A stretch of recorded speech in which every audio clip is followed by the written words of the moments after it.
Welcome to the On Pace podcast. Today we are talking with Scott Bartels, a 26-year combat veteran of the U.S. Army who, after retiring, found himself in bouts of depression and battling with alcohol addiction. Finding a passion in running helped him overcome those things. He's been seriously running for over 3 years, and just last year he ran over 30 races and logged 1,200 miles. How you doing, Scott? I'm good. Thanks for having me on. Yeah, no problem. Thanks for coming on. So, why'd you start running? I started running in 2016. I was 4 years out of the basically retired from the military. I really didn't have a direction in my life. I didn't know where I was going. I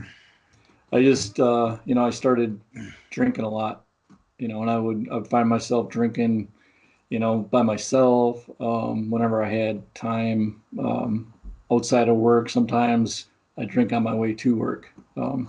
It had been a problem, and I was seeing a VA doctor, and he wanted to get me in some alcohol classes. But, at that time I was just like, I don't really have a problem with it.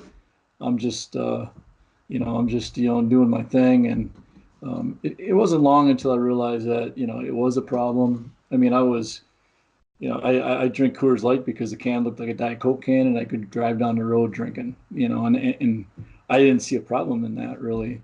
But once I got to realizing that, this is a problem and I needed to do something. And, one day I was just, I was drinking. I thought, I'm just going to go for a run. And I ran down the block, and, and I walked back because I was like, man, this really sucked. But I knew it was something that would allow me to change, because I didn't like the feeling of running while I was drinking, right? So I thought, well, if I drink less and run more, that's my way of getting over what I had going on.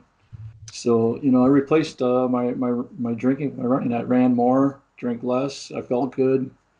It didn't happen overnight, of course, but it was something that I was really pushing for. And with me, it's like all or nothing. I don't really go, half. I don't really, half-ass it, right? So I just wanted to get out there. So I would just run and run and run until running got easier than drinking. It seems to be a mentality of a lot of runners is it's an all or nothing attitude, and when we don't have anything, we kind of become self-destructive, and takes a hard look at yourself, and kind of have to realize like what you're doing is you're being a piece of shit, and you have to like really look at yourself Right. hard, and it's a hard talk to have with yourself. But It affected, not just me. It affected my family members. I really didn't let anybody know that I was doing that. I mean, even today, as was getting ready for this podcast, I would, people were like, "Hey, what's this all about?" And I would tell them, and they were like, "I didn't know that. I didn't know you were in that position." And I said, I really didn't let anybody know. It was something I did myself. I did by myself. I was able to, drink and not allow people to know that I was drinking that much. And then, 12 pack a day, stuff like that. But yeah, I really need to get over I needed to get over that. I was going through depression. Um, but like I said, I went on that first run and I got back and I just, I broke down. And I thought, this is the direction I need to go. What I was doing was self-destructive, and it was hurting other people. So I got into running. And I decided, I'm going to do a race. And the race I picked was it was a race for for troops. It was to support the troops, half marathon. I thought, I'm just going to do a half marathon. Didn't train for it. I went out on my own. I thought, okay, I'm just going to run. And then I was going to raise money for veterans. So I raised $1,000 and I ran a half marathon. So that was my very first race, and how did that it go? it sucked. I mean, it sucked big time. Um, there was the last 3 miles was against a strong wind, and there was people were walking, and I was like, I'll die before I walk. So I was barely moving, but I was moving, and I ended up getting injured. I hurt my foot and my leg, and I was out of running for the rest of the year because of that run. But it was an accomplishment. I was happy I did it. And it was something that I was allowed me to work back into. Yeah. Um, so it was a long road. That whole year, I was kind of depressed again because I was like not unable to run, but I thought, I'm gonna beat that, and I started getting smarter about running. I started looking into it, researching running techniques and stuff like that. That's the thing. You have something to live for now. So you want to keep healthy. You want to keep clean and keep on that right path, even if you can't be running at that particular moment that you're feeling down. Right. You know if you go the other direction, Hmm. it's back into that hole, and it's not a nice place to be. I've been there. It's a similar like situation. Hmm. I had to retire from fighting from head injuries, and I just felt like there was no reason for me to be alive anymore because I put probably about 15 years of my life into that, and then having it have it take away from me, and I just felt like I didn't have any purpose at all. So I Right. I went into, and the same with you. I hid what I was doing, but I was doing a lot of drugs. I was doing hard drugs Hmm. for like a long time, and Yeah. just one day I looked at myself and I realized I was a fucking loser, like a Hmm. straight loser. Yeah. It's a slippery slope that, you go down and you don't realize, how far you're going down into it until, one day, something just snaps and you're like, you know what, this is not where I want to be.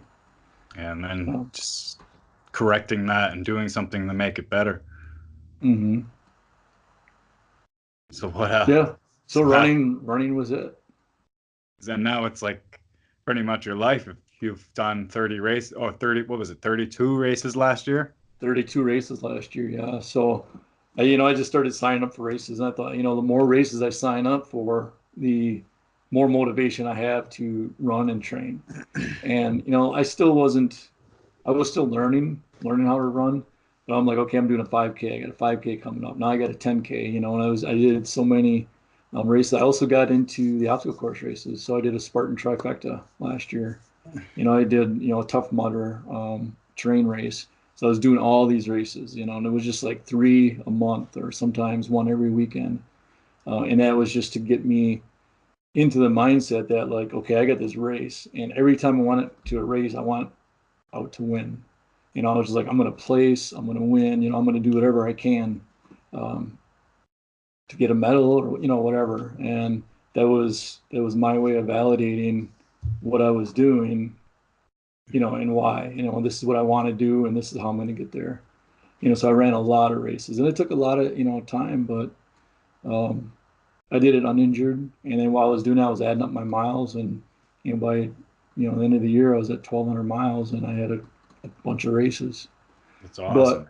But as I was going, I was learning. I was learning. Okay, this how I correct my form. This is how I run more efficiently. It's how I run faster. Um, so I mean, yeah. Yeah, it takes some time to learn that stuff, but if you're doing that many races in a year, obviously you're doing it right. Right. Yeah. And Especially, yeah, go yeah, ahead. especially I didn't sustain any injuries, which I was, really pleased with. But I was foam rolling and stretching and doing everything I needed to do. Um, and that pretty much closed out my 2017, and I moved into 2018. I did a lot of races, and um, now I have a running coach, so I'm moving, I'm progressing. Yeah, you want to qualify for Boston, right? Yeah, so that's my next big challenge. So That's my goal for this year before September as well. it's crazy. I mean, I'm doing I got a full marathon, local. It's right here in town. I got that coming up in 3 weeks. And I'm Yeah, hoping that's my first marathon. It's my first full, it's your and first full. and I'm like, most people are like, okay, I'm just gonna go and finish. I'm gonna go run a full and finish. But for me, I'm always pushing the limit. So I'm just like, okay, I'm gonna run my first marathon, and I'm gonna do it in 3 hours and 20 minutes. So Yeah, that's my that's goal. That's a good time to get. Yeah, It's tough. kind of. I got the same mentality when I started running again after I start to get over myself. I signed up to a half marathon after like maybe 2 months of running again. And Mhm. then as soon as I ran that, like the day of I signed up to a full and 4 weeks later. Oh And then wow. so I ran the half in an hour 45, and then I ran the full in 3 hours 33. And then 3 weeks later I ran another full in 3:30. Nice. And then I was sat on the couch for 4 or 5 months I was with gonna say, yeah, a long time. extreme injury. Right. I But it mean, I felt get good, man. It felt good to like prove to myself that I can do something that's not right. useless, not that has a Exactly. purpose. That's the thing with me too, is trying to find, purpose. And I needed direction, I needed a purpose in my life, and this is what's going to get me there is, running races, learning how to run, um, and sharing that with people, that are around me. I get some, guys in the running club that are really good runners that are like, hey, how do I get faster? And they're looking at me now and I'm like, nobody's really, like who am I? I'm not a running coach, but they see improvement, and they see where I was, a year ago to where I am now. Yeah, what's your training routine like? Because a lot of people ask how you get faster, and they kind of hate the response of sprints, sprints, sprints. Right. So, I mean, like I said, I have a running coach now. So she's, um, oddly enough, it's called on pace coaching. So it's a local, Yeah, yeah. I've seen So that in the background. yeah, It's kind of a little bit perfect. little Maybe, maybe, ironic there. So maybe on pace coaching can come on the on pace podcast. right, right. So my coach's name is Carrie Miller. She's local here. She's an ultra marathoner, a mom, wife. She just completed her ninth Boston, Nice boss. and yep. So she did her ninth Boston this year. So she got me on a program, and her biggest thing was, I need to slow you down. Because my races, like I said, I would get up front and just go, as fast as I could, and I would get slower as I went. She's Yeah. like, we need to slow you down up front and get you faster and get these negative splits. Um, so my big test for that is I ran a 10 miler last month, and she had, I was following her training plan for that, and I kind of went out a little bit too slow, but um, as I was hitting my markers, I was able to go faster and faster. But when I finished, I placed a lot better than I did last year at the same race, and I felt good when I was done. So I know that it was working for me. But other than that, I mean, I'm doing, I do, I'll do just speed work. I do tempo runs on Mondays. Wednesdays, I'm either running hills or I'm doing, speed repeats. Um, I work out Tuesdays and Thursdays, so I'm doing a lot of core workouts. I'm getting upper body and leg workouts in. A lot of exercises with resistance band training. Oh, And then that's good for alignment. Helps. yep, It's glutes and, your hamstrings, your glutes, your hip flexors, all that, and I do my long runs.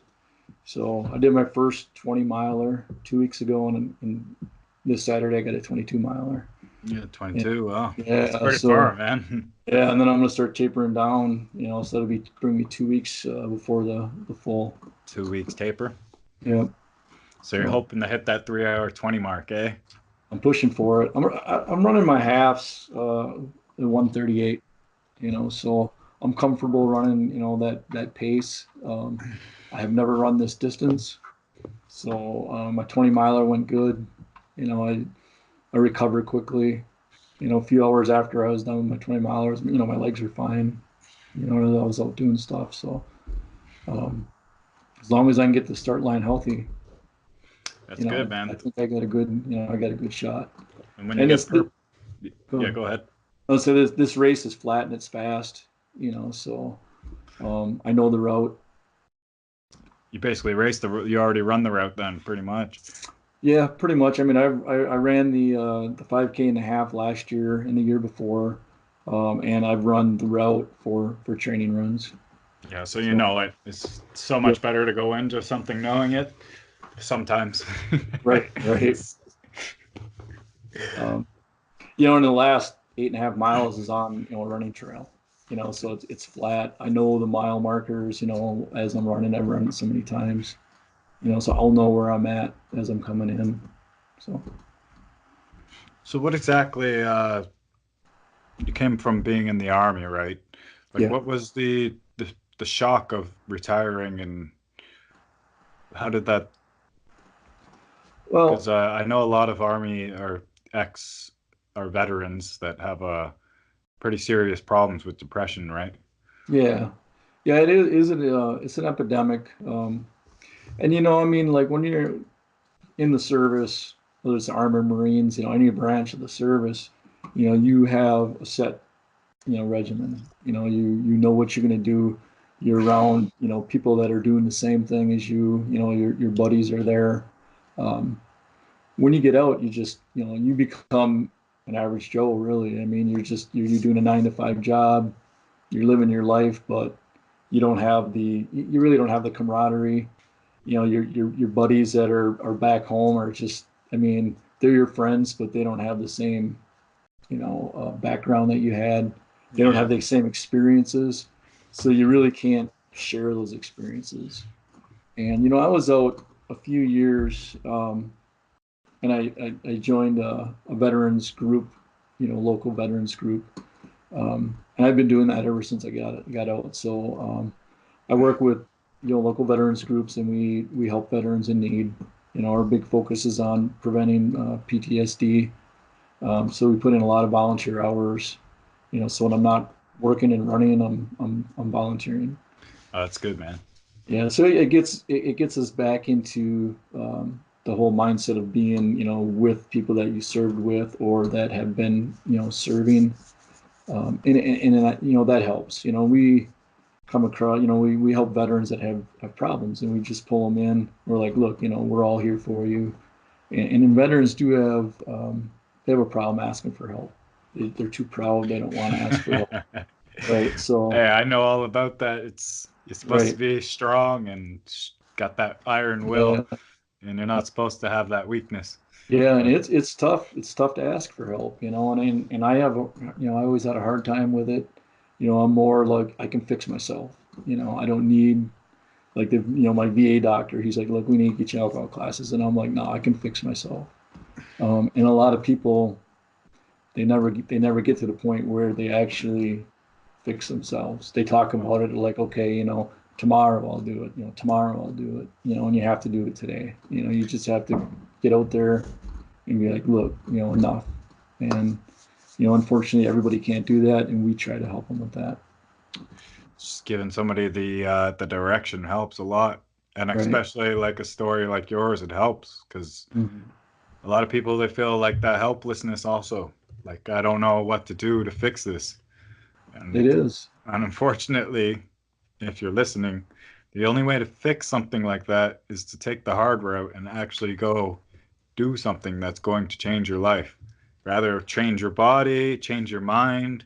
You can't Mm-hmm. just sit around in the same situation and expect things to get better. You have to go out and you have to find that new path of life. And Yep. yours and mine was putting on a pair of shoes and getting our sorry asses out of our Right. poopy pants mentality of life and just make a actual change for ourselves. Yeah. And like I said, you have to do it today. I mean, tomorrow's never guaranteed. So you gotta do it. That's all I can say is just if you want to change, you have to do it today. You can't be like, oh, Monday I'm gonna start Monday. I'm gonna start tomorrow. Start today and just do it. Uh, yeah, if you're listening to this right now, as soon as this podcast finishes, put a pair of shoes on and go run. There you You'll go. you'll see exactly how you feel afterwards. You're gonna feel tired. You're gonna feel broken, but you're gonna feel much prouder of yourself and Hmm. like you actually accomplished something. So sure. what race stands out to you as your number one so far? So far, local race, a 10K, Bellin 10K. They're in there this year will be their 42nd year. Last year I ran it, and they always have a pre-run the day before. But I mean, like last year I got to meet some people that really influence me now, people I look up to in the running world. So Meb was there. Everybody knows Meb Kofijik. Yeah. He was there. I got to meet him. Who else was there? Joan Samuelson was there. So I get to meet her. Caitlin Goodman. Yuta, what's her last name? Pepig.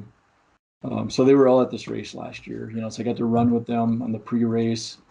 Of course, when they had the actual race, they just went out, with the elites, and they were, way ahead of everybody. But I really enjoy that race. It's like 12,000 people go to this 10K. Oh, that's a busy so race. It's a huge, I mean, there's like 8 corrals. The first 2 are back before the last ones are even starting. So yeah. So I mean, it's a really cool race. It's a lot of people. And it's just fun. So I mean, that really stands out as the race that I really enjoy doing.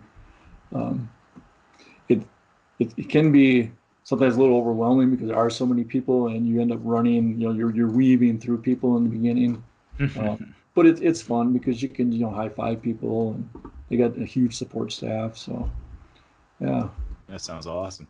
What about the race that stands out as the worst? You've done enough races. There's got to be one. Oh yeah. There's a couple there. Well, I mean, like the support the troops half that I did. I mean, that was probably the worst, but I wasn't ready for it. Just this last year, probably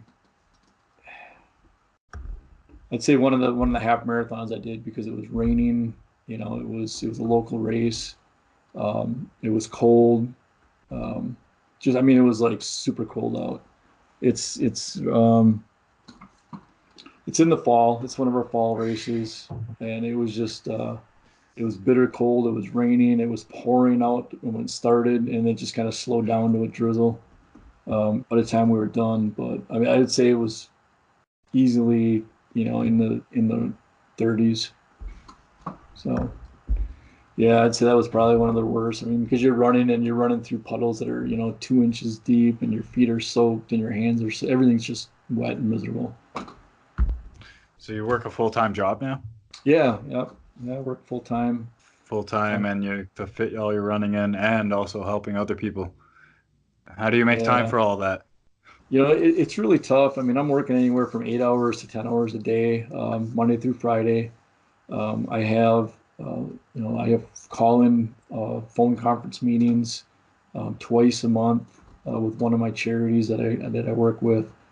I'm running after work. I can't. I can run before work, but now my mileage is starting to get a little bit heavier where I can't get those in before I go to work. So I get done from work, I go out and I run my 8 miles, 10 miles, whatever it is for my training that Yeah, I day. know how that feels. Yeah. And then, It's and then I'm am pretty I much crash on the couch. am I getting up at 3:30 a.m. today so I can go get my running before work? Right. It's I like was, sometimes it's just I'll put in maybe like 6K just so I do something before work and then come home and mhm. do the rest after. It just sucks not having the time.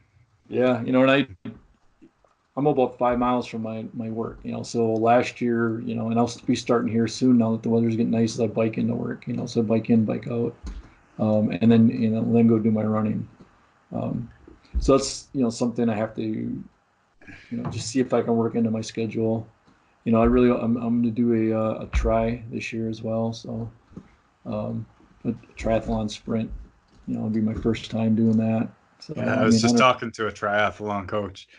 I don't know how, I'm not a swimmer. I mean, I can swim, but I don't go out.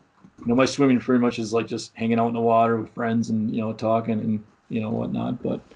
So it's going to be a new adventure, but it's a sprint. So it's just something to try. my cousin actually talked me into it. She does them all the time. So she's like, "You're doing one this year." So It's that's the long distance community is they're always talking you into doing a different type of race. right. Yeah. Has anybody talked you into the ultras yet, or what? No, in fact, I said up until probably a couple months before I started training for a full, never running a full. I'm like, I don't want to do the time. I don't want to put in the miles. It's just too much, time invested in it. I said, I'll never run a full. Yeah. But it So got to the you're point, gonna be running an ultra at some point. right? So I mean, it got to the point though. It's like, what's next? I ran, 1,200 miles. I ran all these races. I did half marathons. Then it got to the point. It's like, now what? Now how do I challenge myself? So it became a full, but not only a full, but I'm going to qualify for Boston while I'm doing it. So That's it. um, That's the um, mentality. Yeah, you'll be out most trails one day, right, asking yourself why the hell you got out there. I'm trying exactly. to get my first ultra in before the end of the year. I was supposed to do two while I was in Thailand, but I got deported and it kind of messed up my schedule. But I want to get it in before my birthday in October. I also want to qualify for Awesome. Boston before October or September. Right. So I got some big plans for this year. Yeah, maybe I'll see you down there. I don't know. We'll see. That'd be awesome. That's sweet. So, you said before, like, what drew you to go run instead of doing something else? What was it? What called out to you when you were stuck in that depression? Um, I really don't know. I've asked myself that, a lot. I mean, I ran when I was in the service, but I mean, it was minimum. Like I hated running. I hated, It's I was just that's like, every runner's story. I hated right, running, so you know, here I am. yeah. So Here here I I am am. running all these miles. But I think it was the fact that it gave me a lot of time to think. You're out there by yourself. And running, even when I'm running with a group, you pretty much it's a solo sport. It gives you time to think, and you can look around and just kind of absorb your thoughts, Yeah, and that's calms the yeah, thoughts. It's like every step you have to make an effort to take another step, yeah, and you that know having that like conscious effort constantly for mm, hours and hours, it just bubbles out all that noise in your head, and right, after you're done, feel much better. Your yeah. thoughts are a lot clearer. And my wife supports me in my running, and when I did my long runs, she either bikes with me, or Oh, that's she awesome. yeah, or she'll follow me in the car. When I did my 20 miler, um, she would just leapfrog in the car, and I asked her to videotape me in some sections of it, so I could actually look at my form and see if, what am I doing at mile 7, how am I running at mile 11, or 17, so she did that for me. And she encourages me, she carries my water, so she'll be like, here, here's, take a drink, so I'm lucky, to have, a support like that. But while you're out there, she's like, I don't even know how you even do it. You just keep on going and going and going, and it's, and it's just, like I said, you're out there and you get your thoughts and it clears your head and it's, all the fresh air. And I think that's what drew me into, running. I was able to, and I couldn't drink while I was running, I'd spill it. So, right. So, Have you helped any other veterans get into running? I kind of, there are some veterans that also run, um, but I encourage people to run. I don't really push it on people. I mean, if they really want to run, they'll run. But I'm like, hey, I'm going out. Come with me. I'll run at your pace. I don't even care. Um, That's the same with me. Just come right, out. I'll run with you at your pace for as long as you can run, and then I'll finish off with what I got to do. right, Just come exactly. out. Let's do it. So, I encourage anybody to, just get out there. And people are like, I can't even run a block, but that first block is, you run that for a couple times until you can go a little further. So I try to get people to go out there. And like I said, people ask me about how do I increase my pace? How do I, run easier? They're like, when you run, it looks like there's no effort into it. Well, Um, I'll tell you how. You keep running until it gets easier. And right. then when you can actually run a certain amount of distance, then you start working on your speed Hmm. and stuff like that. But until then, just focus on get out and go running. And after Yeah. a while, then fix that stuff. Right. It's a process. You don't just go out and do it all at once. It takes time, and you have to want to put in the effort. You know. Yeah. And you see that when your times, right? Your times get better every time. Why? Because Yeah. you put in the time for that time to get better. Exactly. And I get some. I actually have one. First place overall. On a 10K. So, Nice. so I mean, that was really, I'm looking around and I'm like, there was two guys in front of me and they were doing the half. I wasn't sure if they were doing the half, but I'm like, okay, if they turn left at this intersection, they're doing the half, and there's nobody in front of me, and the only the only one in front of me was the guy on the bike. I thought, where is everybody? I make the wrong turn. I'm like, no, I'm following the guy that's leading this race. So I was really happy with that. It wasn't a big race, it was a small race, but Yeah, you it's know, still a race though, and it's it's still a something race, you're and it's prepared for and you showed right. up. So I got a couple second place overall finishes on 5Ks. I did numerous third place, in my age group, obviously, in my age group.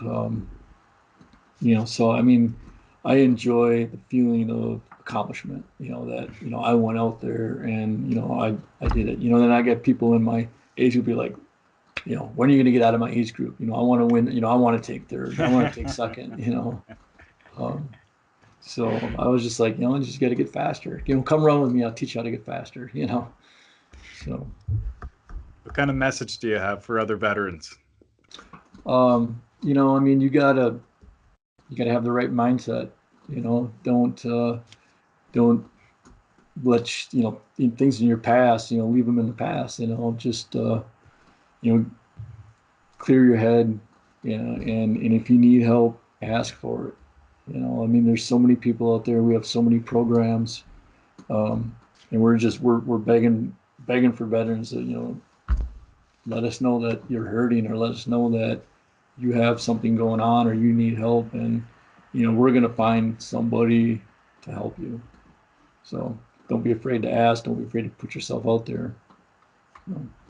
I guess that's my number one message to veterans that are watching. Let them know where they can find you to get in touch with you. Yeah, I mean, like, I have, my charity website is Bartels at hooahinc.org. It's HOOAH.org. Send me an email. Look at our website. We help all veterans. We we're a local veteran charity. We raise, we're up at 100,000 a year that we raise for veterans, and we help all veterans in the state of Wisconsin, and beyond. So just shoot an email to me. Uh, for anybody listening, I'll make sure to put that link in Scott's bio on our website and wherever else we have the podcast up on YouTube or wherever it may be. Yeah, for sure. It's on my Instagram. So the I link's right there. let people know what your Instagram is. Yeah, so it's Vet Runner 2019, VETRUNNER 2019. There you go. Anything else you want to talk about, man? Um, as far as training for running, I say, get out there, have a specific plan. If you're gonna run, have a plan, and train to that plan. Stick to the plan, because it works. And it's not going to work overnight, but if you have a good plan, if you have a coach, I mean, just stick to the plan, because it seems like the miles are never going to end, or it's just not gonna you're not going to get there, but you do. And it's and for me, it's like, I don't sometimes I just don't want to do it. But show up, train, and you don't have to want to be there. You just got to go out there and do it. Yeah, I'm in that position right now. I'm pretty beat up after my last race, and every time I get out there, it's just it's a mental struggle right now. Yeah, I mean, Definitely not put it in the same training plan as I normally am, but I'm still getting it in. right. Still getting it in, I even though mean, I hate it right now. Monday I didn't want to run. I had 10 miles I was going to run on Monday. It was raining out, again, and it was cold. And, I knew that, my run was going to be 5 miles out and 5 miles back into the wind. And I had, a pretty hefty pace. I was gonna run it at 8 minute miles or less for the 10 miles. Um, and I was exhausted after working a long shift, and I just didn't want to do it. And I was like, I'm just gonna go to the trail, and I sat in my truck and I was waiting for the rain to pass, and I was like, I can just go home and run on the treadmill a little bit. And I was like, you know what, I'm doing it. Just get out of the truck and do it. And I felt great. The rain stopped. I hit my pace. My 10 miles was done, and so you got to have that mindset. There's going to be barriers, whether it's your own body, whether it's the weather. There's just going to be barriers in front of you, but you got to learn how to get past the barriers. Yeah. Get through them. Learn to overcome those. And just do it. Couldn't have said it better myself, man. Only way you're going to get better. So. All right, man. It was awesome talking to you. Yeah, it was great being on, and I really enjoyed it. Yeah, we'll keep in touch. Okay. All right. We have been speaking with Scott Bartels on the On Pace podcast. Thanks so much for coming on, man. Yeah, thank you. You can find us at Instagram, Facebook, YouTube at On Pace Podcast, Twitter at Pace Podcast, www.onpacepodcast.com. Thanks again. I really like chatting with you. I think a lot of the stuff you shared is really important to help some other people out. Yeah, if I can help one person, then job done, mission complete. All right, thanks again, Scott. See ya. Welcome to the On Pace Podcast.